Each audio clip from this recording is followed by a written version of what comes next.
500 कोटींचा गंडा घालणाऱ्या नार्वेकर दाम्पत्याला ईओडब्ल्यूने गुजरातमधून ठोकल्या बेड्या।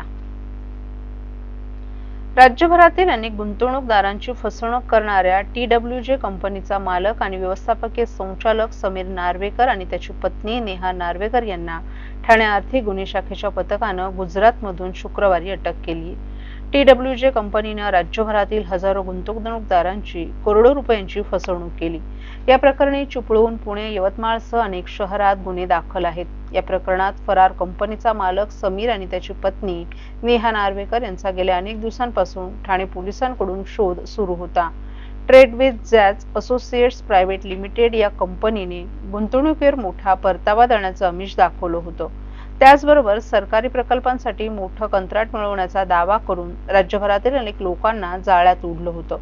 कंपनीच्या अनेक प्रकल्पांमध्ये गुंतवणुकीच्या नावाखाली करोडो रुपयांची माया जमवून कंपनीनं गाशा गुंडाळला। त्यानंतर कोकणासह राज्यभरातून कंपनीविरोधात पोलिसांकडे तक्रारी दाखल झाल्या होत्या।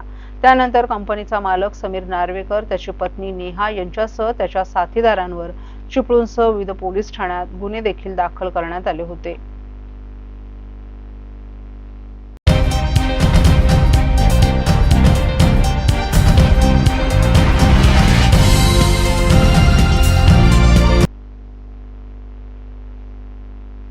उपमुख्यमंत्री एकनाथ शिंदे यांच्या मार्गदर्शनाखाली ठाणे शहरात डीप क्लीन मोहिमेचे आयोजन। एकनाथ शिंदे मुख्यमंत्री असताना डीप क्लीन ड्राईव्ह ही संकल्पना सुरू करण्यात आली होती। तीच संकल्पना स्वच्छता अभियान आज राज्यभर सुरू आहे। कोपरी येथे ही संकल्पना आज राबवण्यात आली। डीप क्लीन ड्राईव्ह या संकल्पनात ठाणे महानगरपालिकेचे कर्मचारी, कोपरी येथील जनता, शाळेतील विद्यार्थी, लहान मुलं आदी देखील मोठ्या उत्साहात सहभागी झाली होती। या स्वच्छते मोहिमेदरम्यान प्लास्टिक किंवा थर्माकोलचा वापर करणार नाही, तसंच कचरा टाकण्यासाठी कचराकुंडीचा वापर करून शहर स्वच्छ ठेवू अशी यावेळी सर्वांनी शपथ घेतली। या मोहिमेत ठाणे महानगरपालिकेतील अधिकारी कर्मचाऱ्यांनी देखील हातभार लावला, तसंच शाळकरी विद्यार्थ्यांनी देखील स्वच्छतेचे धडे दिले। शिवसेनेच्या महापौर पदाच्या उमेदवार शर्मिला पिंपळकर या देखील या मोहिमेत उतरल्या होत्या। पदाचा कारभार उद्यापासून जरी त्या स्वीकारणार असल्या तरी कामाला मात्र त्यांनी आजपासूनच सुरुवात केली। महापौर पदावर रुजू झाल्यानंतर शहर स्वच्छ करू असं यावेळी पिंपळकर यांनी सांगितलं।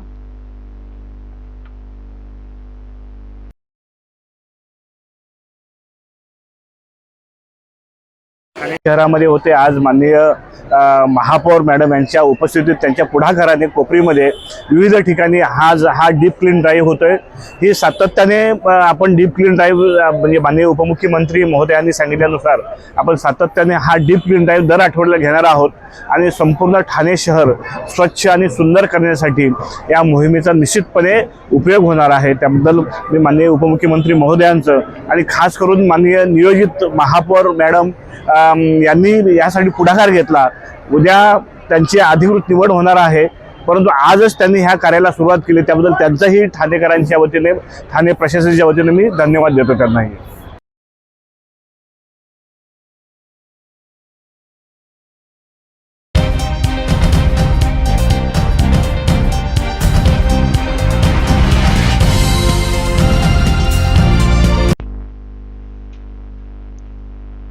केंद्रीय अर्थसंकल्प 2026-27 हा भारताच्या वेगवान विकासाला नवीन दिशा देणारा आणि सर्वसमावेशक प्रगतीचा स्पष्ट आराखडा मांडणारा अर्थसंकल्प आहे।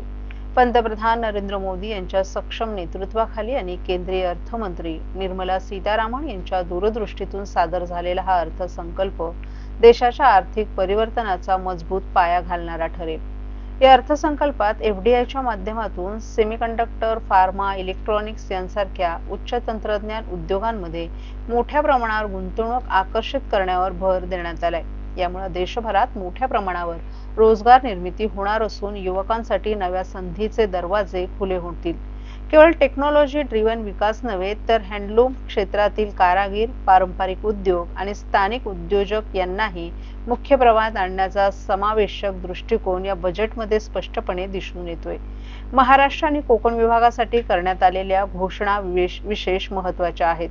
कोकणातील नारळ आणि काजू उत्पादक शेतकऱ्यांसाठी प्रक्रिया उद्योग, मार्केटिंग आणि उत्पन्न वाढीवर आधारित प्रोत्साहन योजना ग्रामीण अर्थव्यवस्थेला बळ देणारी ठरणार आहे। भिवंडी, इचलकरंजी, पुणे आणि नाशिक सारख्या पारंपरिक औद्योगिक क्लस्टर्सच्या पुनरुज्जीवनासाठी विशेष निधी उपलब्ध करून देण्याचा निर्णय रोजगार निर्मिती आणि निर्यात वाढीसाठी निर्णायक ठरेल. गुरु रविदास जयंतीच्या पवित्र दिवशी सर्व समाज घटकांना सोबत घेऊन जाणारा, समतेचा आणि संधीचा मार्ग दाखवणारा हा अर्थसंकल्प सादर झाल्यानं त्याचं सामाजिक महत्त्व अधिक वाढतंय. या ऐतिहासिक अर्थसंकल्पासाठी आपण केंद्रीय अर्थमंत्री निर्मला सीतारामन यांचे मनापासून अभिनंदन करतो. तसंच पंतप्रधान नरेंद्र मोदी यांच्या नेतृत्वाखाली भारत आत्मनिर्भर, समृद्ध आणि जागतिक नेतृत्वाकडे वाटचाल करेल असा ठाम विश्वास करत असल्याचं त्यांनी सांगितलं. आज केंद्र शासनाचं जे बजेट आहे ते आपल्या अर्थमंत्री निर्मला सीतारामन मॅडम यांनी पार्लमेंटमध्ये सादर केले. माननीय मोदीजींच्या नेतृत्वामध्ये विकसित भारतच्या या कार्याला अजून गती देणारं, देशाच्या प्रगतीला गती देणारं खऱ्या अर्थाने हे बजेट आहे. मागच्या वेळेस जो इन्कम टॅक्स स्लॅब होता तो तसा ठेवत निश्चितपणे जे सर्वसामान्य आहे त्यांना दिलासा देण्याचं काम या बजेटच्या माध्यमाने केलंय. त्याचबरोबर सर्वसमावेशक, सर्व लोकांना घेऊन हा जाणारा बजेट आहे आणि त्याच्यामुळे आजच्या दिवशी खरं तर कवी रविदासजी यांच्या जयंतीनिमित्त जे बजेट सादरीकरण केलंय ते निश्चितपणे त्या अर्थानेच आहे असं मी मानतो. आणि याच्यामध्ये महाराष्ट्रामध्ये जे Mumbai Pune high speed railway corridor आहे याच्या माध्यमाने निश्चितपणे एक आर्थिक प्रगती ही महाराष्ट्राला भेटणार आहे. त्याचबरोबर जे आपलं IICTचं मुख्य केंद्र आहे त्याच्यामुळे निश्चितपणे या इकडे वेव्सच्या माध्यमाने ज्यावेळेस महाराष्ट्रामध्ये एक मोठा कार्यक्रम झाला त्या दृष्टिकोनाने एक मोठं सेंटर ज्यावेळेस महाराष्ट्राला भेटेल त्यावेळेस इकडच्या युवकांना एक मोठं रोजगार निर्माण होईल. युवक युवतींसाठी रोजगाराच्या अनेक संधी, मग ते MSMEच्या माध्यमाने असेल, ते फार्माच्या माध्यमाने असेल, FDI मधनं येणाऱ्या जे इन्व्हेस्टमेंट्स आहेत त्याच्यामधनं ज्या कंपनीजला प्रगती भेटणार आहे त्याच्यामुळे रोजगार निर्मिती होणार आहे. असं एक फार चांगलं आणि देशाच्या त्याचबरोबर महाराष्ट्राच्या प्रगतीला एक फार मोठा हातभार देणारा हा बजेट आहे. आणि त्याच्यामुळे मी माननीय निर्मला सीतारामन मॅडम यांचं मनापासून आभार मानतो, अभिनंदन करतो की एक सुंदर बजेट हे देशाच्या प्रगतीसाठी त्यांनी मांडले.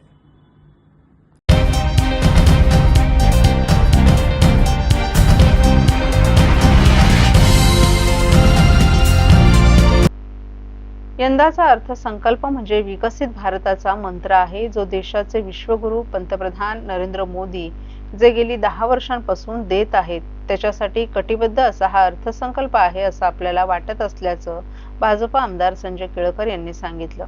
या अर्थसंकल्पामुळे विकसित भारत, उद्याचा भारत जो आहे याला सर्व घटकांना न्याय देऊन गतिमान करणारा असा हा अर्थसंकल्प दिसतो. कारण यामध्ये तरुणांना, महिलांना, शेतकऱ्यांना, उद्योजकांना, सर्व घटक जे आहेत अशा सर्व घटकांना पुढे नेण्यासाठी जे जे करावं लागेल ते करण्यासाठी विविध योजना आहेत. विविध प्रकारच्या निधीची देखील व्यवस्था आहे आणि सर्वात महत्त्वाचं म्हणजे वाहतुकीच्या दृष्टीनं जे जलमार्ग आहेत, महामार्ग, रेल्वे मार्ग आहेत याला देखील फार मोठी तरतूद करून स्वदेशीची संकल्पना जी पुढे आणली आहे त्या संकल्पनेला अधिक बळ देणारा असा हा अर्थसंकल्प मांडण्यात आलाय. आपल्याला निश्चित विश्वास आहे की जगामध्ये जरी आर्थिक संकट असतील तरी भारताच्या या अर्थसंकल्पामुळे प्रगती होणार आहे आणि विकसित भारत जो आहे त्याला गती मिळणार आहे. आणि आपलं जे स्वप्न आहे हे विकसित भारताचं स्वप्न साकार होण्याकरिता या अर्थसंकल्पाचा मोठं सहकार्य मिळणार असल्याचंही केळकर यांनी नमूद केलं.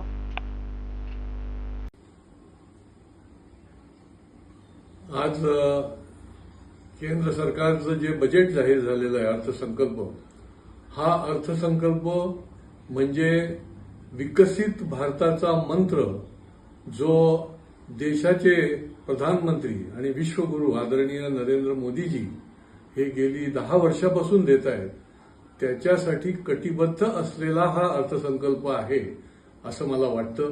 कारण की या अर्थसंकल्पामुळे विकसित भारत, उद्याचा भारत जो आहे याला सर्व घटकांना न्याय देऊन गतिमान करणारा अशा प्रकारचा हा अर्थसंकल्प दिसतो.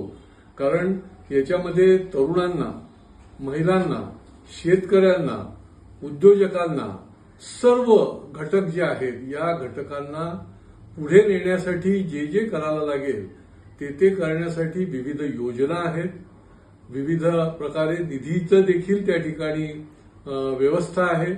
आणि सर्वात महत्वाचं म्हणजे वाहतुकीच्या दृष्टीने हे जे जलमार्ग आहेत, महामार्ग आहेत किंवा रेल्वे मार्ग आहेत, याला देखील फार मोठी तरतूद करून स्वदेशीची जी संकल्पना यापुढे आणलेली आहे, ही स्वदेशीची संकल्पनेला अधिक बळ देणारं अशा प्रकारचा अर्थसंकल्प या ठिकाणी मांडलाय. मला निश्चितपणे खात्री आहे की जगामध्ये जरी आर्थिकदृष्ट्या अनेक संकट असतील तरी भारताच्या या अर्थसंकल्पामुळे प्रगती होणार आहे आणि विकसित भारत जो आहे त्याला निश्चितपणे गती मिळणार आहे. आणि आपलं जे स्वप्न आहे हे विकसित भारताचं स्वप्न साकार होण्याकरता या अर्थसंकल्पाचं खूप मोठं सहकार्य मिळणार आहे.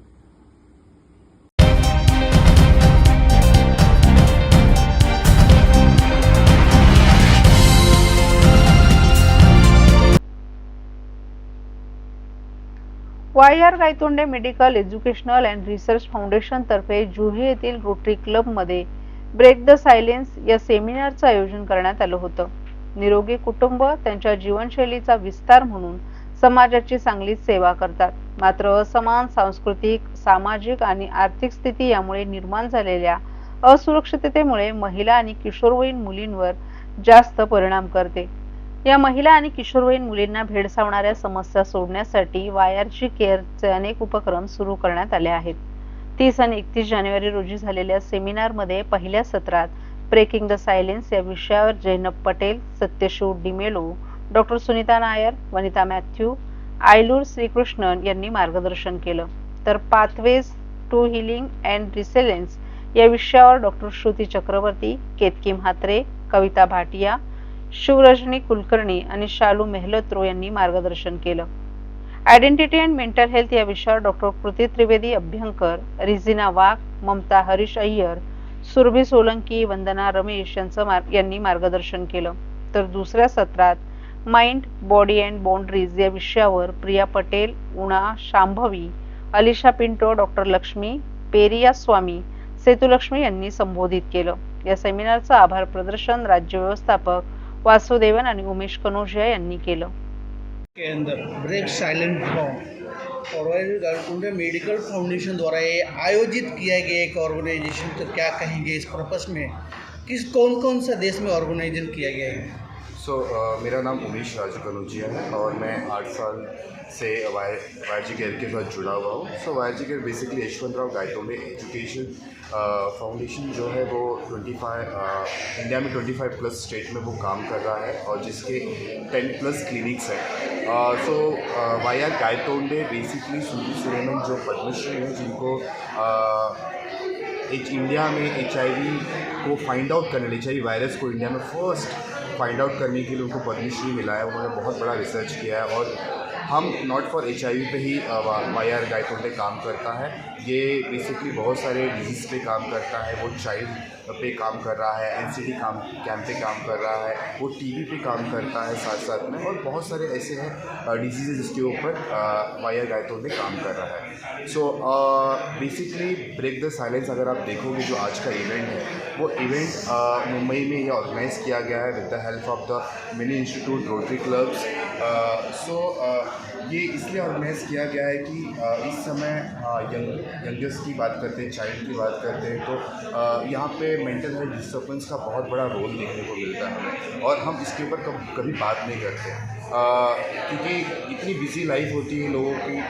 कॉर्पोरेट सेक्टर की बात करो, फैमिली की बात करो या हेल्थ को लेके बात करो, तो हम सबके ऊपर स्क्रीन करते हैं, सबको डायग्नोस करते हैं, बट हम मेंटल हेल्थ को कब डायग्नोस करेंगे? हम अपने मानसिक स्थिति पे हम मतलब हमारी स्थिति अच्छी है कि ख़राब है या उसको किसी की ज़रूरत है, ये कब बात करेंगे? तो बेसिकली ये इवेंट इसके ऊपर बेस है, और इसीलिए आज हम आप देखोगे तो बहुत सारे CBOs, NGOs, young groups doctors, experts यहाँ पे आए हुए हैं जो इसके ऊपर चर्चा कर रहे हैं और डिस्कशन कर रहे हैं। ये कब तक चलेगा ये एग्जीबिशन सेमिनार? ये बेसिकली ये 2 डेज़ का ये वर्कशॉप है, 30 और 31 जैन। इसके बाद इसकी फाइंडिंग निकाली जाएगी और इसके बाद कुछ फाइंडिंग निकाल के इसको हम पब्लिश करेंगे। सर सिर्फ महाराष्ट्र में इसका अभी जो ऑर्गेनाइजेशन किया गया, आयोजित किया गया, कौन कौन सा देश में आयोजित किया गया? So basically Rotary club and वाया गायतोंडे इससे पहले भी बहुत सारे ऐसे वर्कशॉप्स को इवेंट को ऑर्गेनाइज कर चुका है और इस बार मुंबई में उन्होंने ये ऑर्गेनाइज़ किया है और आगे चल के अभी तक प्लान कोई हमने अभी तक हुआ नहीं है, पर जैसे ही प्लान होता है भी डेफिनेटली भी हमारे जो सोशल मीडिया पेज है वहाँ पे हम इसको पोस्ट करेंगे। और साथ साथ में अगर जिसको भी इसके बारे में और कुछ इंक्वायरी या कुछ और जानना है सो वायर गायतोंडे वेबसाइट पे जाके या हमारे इंस्टाग्राम वायर गायतोंडे पे जाके वो वेबसाइट पे जाके चेक कर सकते हैं। कोई भी अपकमिंग इवेंट्स आ रहा है उसके बारे में वो डिटेल ले सकते हैं। कितने सारे ब्रांचेस हैं आपके? सर बेसिकली भारत में 20+ स्टेट में हम काम कर रहे हैं और इसके 10+ क्लिनिक हैं हमारे। जैसे मैंने आपको बताया हम बहुत सारे डिजीज़ पे काम करते हैं और बहुत सारे रिसर्च पे हमारा काम ऑनगोइंग चल रहा है। सो ये सारा कंटिन्यू हमारा जो वर्क है ये बहुत पहले से चल रहा है और आगे भी शायद हम कैसे ही करते रहेंगे। जनता को क्या आह्वान करेंगे? मैं सभी को यही कहना चाहता हूँ कि आज जो वर्कशॉप हमने ऑर्गेनाइज़ किया है वो बहुत ही यूनिक सब्जेक्ट है मेंटल हेल्थ के ऊपर और जिसके ऊपर हम शायद नहीं बात करते हैं। शायद हमें इसके ऊपर बात करने की ज़रूरत है। बच्चों से लेके यंग ग्रुप से लेके सीनियर सिटीजन से लेके इनके ऊपर चर्चाएं होनी चाहिए और आपको लगता है कि कहीं पे भी अगर इन चीज़ों के ऊपर लेके अवेयरनेस नहीं है सो आपको एक्सपर्ट्स को मिलना चाहिए। आप हमसे कांटेक्ट कर सकते हो तो वी कैन हेल्प यू। आज आप इस ब्रेक सॉल्यूशन प्लेटफॉर्म से एक संदेश देना चाहते हैं डॉक्टर या जनताओं के, आप पब्लिक को, तो क्या कहेंगे योगी गायतोंडे मेडिकल इंस्टीट्यूट के हिसाब से? मेरा नाम है डॉक्टर श्रुति चक्रवर्ती और मैं मणिवाला हेल्थ इनिशिएटिव संस्था से जुड़ी हूँ। मेंटल हेल्थ का जो सवाल है बहुत ज़रूरी है कि इस पर जो स्टिग्मा होती है या जो एक खामोशी है वो टूटनी चाहिए। खास करके मैं LGBT कम्युनिटी जो लेस्बियन, गे, बाइसेक्सुअल, ट्रांसजेंडर हैं उनके मेंटल हेल्थ से काम करती हूँ और हमारे समाज में अभी भी ऐसे लोगों की तरफ बहुत डिस्क्रिमिनेशन होता है और एक्सेप्टेंस नहीं है। तो अगर ऐसे कम्युनिटी की मेंटल हेल्थ की हम बात करते हैं तो डॉक्टर्स को, काउंसलर्स को अपना खुद का सेंसिटाइजेशन करना चाहिए। ये कम्युनिटी की जो मुश्किलें हैं वो समझनी चाहिए, तभी वो उनको प्रॉपर गाइडेंस और काउंसलिंग दे पाएंगे। तो ब्रेक द साइलेंस जब हम कहते हैं तो ऐसे जो स्टिग्मेटाइज कम्युनिटीज हैं इनके साइलेंस तो और भी ज़्यादा होती है और इनकी मेंटल हेल्थ की बात और भी कम होती है। ऐसे प्रोग्राम में मौका मिला इस इशू के बारे में बात करने के लिए, इसके लिए बहुत धन्यवाद। आई होप कि लोग अपने आप को ट्रेन करें और इन कम्युनिटीज़ की इशूज़ को बेहतर। मैडम, सरकार किस तरह से ये LGBT को देख रही है, आप उसके बारे में क्या कहना चाहोगे? आई थिंक अलग अलग स्टेट्स के अलग अलग मुद्दे हैं। हम केरला स्टेट के साथ काम करते हैं, हेल्थ मिनिस्ट्री के साथ। उन्होंने बहुत एक अच्छा प्रोग्राम बनाया है, क्वेयर इंक्लूसिव हेल्थ सिस्टम्स, जहाँ गवर्नमेंट हॉस्पिटल्स के सारे मतलब डॉक्टर जो हैं वहाँ से लेकर सिक्योरिटी गार्ड तक सबकी सेंसिटाइजेशन हर एक लेवल पे हो रही है और मणिवाला हेल्थ इनिशिएटिव की सेंसिटाइजेशन ये है। तमिलनाडु में भी काफ़ी पॉजिटिव रिस्पांस रहा है गवर्नमेंट का और लॉ का, लेकिन ये सारे भारत में सब पॉजिटिव रिस्पांस और राइट्स और लॉज हो ऐसी हम आशा रखते हैं। आप किस तरह देखते हो इसमें कि सतर्कता क्या देखनी चाहिए? लोग इसकी तरफ से किस अवेयरनेस के साथ चाहिए इसको, लोगों का अवेयरनेस तो यही होना चाहिए कि LGBT कम्युनिटी नॉर्मल है और जो ये फीलिंग्स हैं वो नेचुरल है। हमारी एक गलत फहमी है कि ये एक डिजीज़ है या इसको हम ठीक कर सकते हैं।